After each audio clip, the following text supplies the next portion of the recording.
নমস্কার বন্ধুরা, village food waste Bengal চ্যানেলে তোমাদের অনেক অনেক স্বাগতম জানাই। বন্ধুরা, আজকে আমি একটা নতুন রেসিপি নিয়ে চলে এসেছি। যে রেসিপিটা শেয়ার করবো সেটা হচ্ছে কাঁচা ইলিশের টপকা ঝোল। এই যে বন্ধুরা দেখো, এখানে আমি মাছ নিয়ে নিয়েছি, ইলিশ মাছ। দুটো মাছ কিনেছি, মানে দুটো মাছ সাইজ কিনেছি, খুব বড় না খুব ছোট না, মাঝারি সাইজ। একটা লেজা, একটা মাছ আর একটা মাথা হয়েছে, এরকম ধরনের ইলিশ কিনেছি। আজকে এই ইলিশ দিয়ে তোমাদের হচ্ছে কাঁচা টপকা ইলিশ মাছের ঝোল দেখাবো। তাই বন্ধুরা, এই কাঁচা ইলিশের টপকা ঝোল খেতে ভীষণ ভালো লাগে। আর জানো তো বন্ধুরা, এখন বাজারে ইলিশ মাছ খুব দাম। কি বলবো, মনে হয় খাসির মাংসও এত দাম না, কিন্তু ইলিশ মাছের প্রচুর দাম। তাই আমি মাঝে সাঝে দুটো ইলিশ মাছ কিনেছি, আজকে এটা দিয়ে তোমাদের দেখাবো। আমি বাজার থেকেও কেটে নিয়ে এসেছি।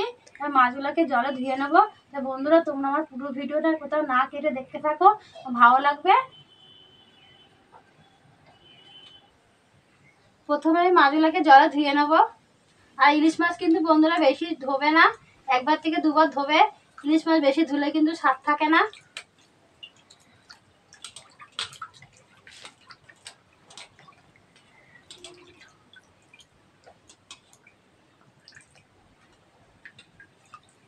এই মাথা দুটো দিয়েও আমি রান্না করব, তাই মাথাগুলোও নিয়ে নিলাম। এই যে ইলিশ মাছগুলো জলে ধুয়ে নিয়েছি ভালো করে। কাঁচা ইলিশের টপকা ঝোল করতে লাগবে ইলিশ মাছ, কাঁচা লঙ্কা, সাদা সর্ষে, সামান্য পরিমাণে কালো জিরে, সামান্য পরিমাণে সাদা জিরে, এইগুলা লাগবে কাঁচা ইলিশের টপকা ঝোল করতে। আমাদের এই সাদা জিরে আর এই সাদা সর্ষে আর কাঁচা লঙ্কা আমি শিলনোড়ে একসঙ্গে বেটে নেবো। লঙ্কা আর জিরে আর সর্ষে আমি একসঙ্গে শিলনোড়ে বেটে নেবো। তোমাদের যদি মিক্সি থাকে তুমি মিক্সিতে বাটতে পারবে।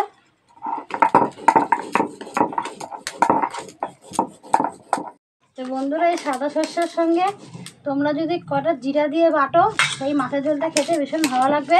তো অনেক সময় বাড়িতে আমরা কিন্তু চুনা মাছ, নানা রকমের ধরনের মাছ সর্ষে বাটা দিয়ে খেয়ে থাকি, তখন তোমরা সামান্য পরিমাণে সর্ষে দিয়ে বেটে খাবে, সেই ঝোলটা ভীষণ ভালো লাগবে।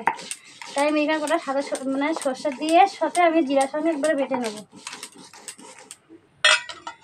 সর্ষে, জিরে, লঙ্কা বেটে নিয়েছি, এবার তুলে নেব। ইলিশের মধ্যে 1 চামচ হলুদ গুঁড়ো, 1 চামচ নুন। যেহেতু এখানে মাছটা কম, তাই আমি বেশি হলুদ নুন দিই, অল্প দিয়ে মাখিয়ে রাখবো। এই হলুদ আর নুনটাকে ভালো করে মাছের সঙ্গে মাখিয়ে নেব। হলুদ আর নুন মাছের সঙ্গে মাখিয়ে নিয়েছি, এটাকে 5 মিনিট রেখে দেবো। ওইদিকে সব জোগাড় করে নিয়েছি, এইদিকে উনানটাকে ধরিয়ে নিচ্ছি। উনানটা ধরে গেছে, উনানের উপর কড়াটা বসিয়ে দিলাম। কড়াটা একটু গরম হবে। কড়াইটা গরম হয়ে গেছে, কড়াইয়ের মধ্যে আমি সরষের তেল দিয়ে দেবো। তেলটা একটু বেশি দিলাম, তেলটা একটু গরম করে নেব। তেলটা গরম হয়ে গেছে, তাই তেলের মধ্যে কটা কালো জিরা দিয়ে দেবো।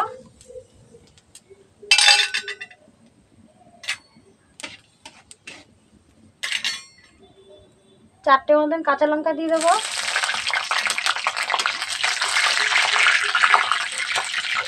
আগে থাকতে জিরে, সর্ষে, লঙ্কা বেটে রেখেছি, সেটা দিয়ে দেবো।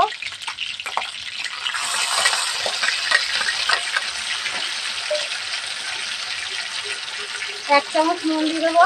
তো বন্ধুরা, এখানে মাছ কম, তাই আমি সব পরিমাণে অল্প অল্প দিচ্ছি। তোমরা যখন বেশি করে করবে তাহলে তোমরা বুঝে মশলাটা দেবে। 1 চামচ হলুদ গুঁড়ো,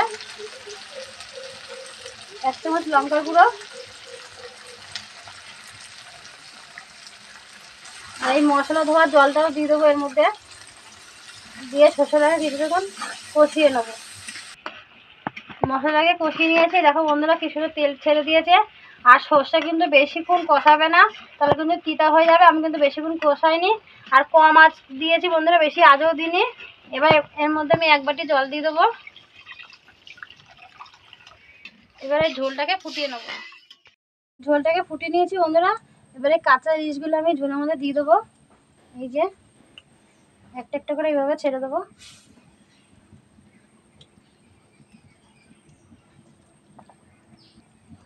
দিয়ে আবার কিছুক্ষণ ধরে ফুটিয়ে নেব।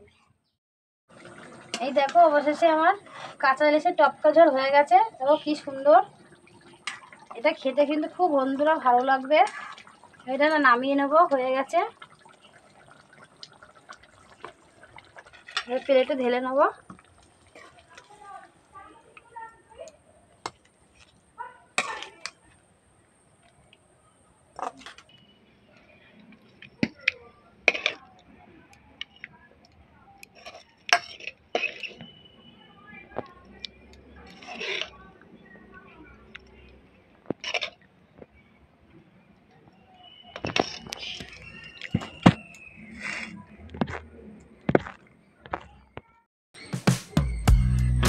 অবশেষে আমার কাঁচা ইলিশের টপকা ঝোল হয়ে গেছে।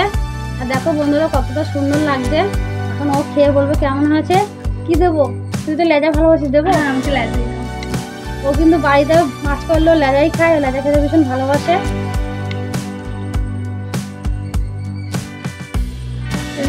দেখো মা দিয়ে দিল। এবার আমি এটা খাবো আর খেয়ে বলবো কেমন হয়েছে। এটা কি মাছ? মা ইলিশ মাছ দিয়ে করেছো? বন্ধুরা খুব সুন্দর বেরোচ্ছে না? এই যে বন্ধুরা আমি এবার খাবো আর খেয়ে বলবো যে কেমন হয়েছে। একটু ঝোল দেবো।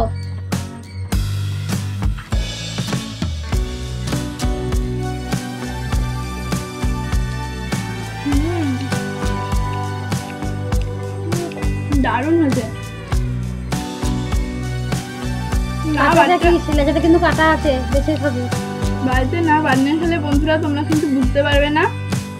আর ইলিশ মাছের স্বাদ তো যে কোনো মাছের থেকে দ্বিগুণ স্বাদ হয়, সেটা আমরা সবাই জানি। আর ইলিশ মাছের মা এত সুন্দর একটা রেসিপি করেছে, গন্ধটা এতটা ভালো বেরোচ্ছে। এই রেসিপিটা তোমরা যদি বাড়িতে না বানিয়ে খাও তবে কিন্তু বলে বোঝাতে পারবো না, এতটাই সুন্দর হয়েছে রেসিপিটা।